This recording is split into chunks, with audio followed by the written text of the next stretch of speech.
অক্ষান্ত অবস্থায় রয়েছেন তাদেরকে অবিলম্বে এই ফলে অর্থাৎ এই আন্দোলন ফলে নিয়ে আসার দায়িত্বে আমি মৌরিনকে, বিনিময় তোকে এবং তুষার ব্যানার্জি, এই তিনজন, তুষার গাঙ্গুলি, এই চারজন লয়ারকে এটা ইনফর্ম করুন এবং ঘটনাস্থলে আসতে বলুন।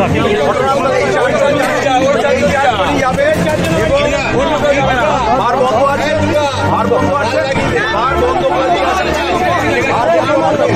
দেখলে আপনারা সবাই চলে আসবেন।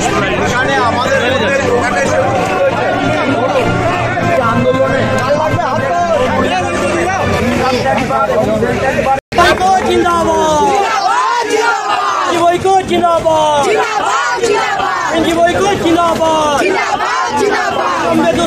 গ্রেপ্তারের দাবিতে আমাদের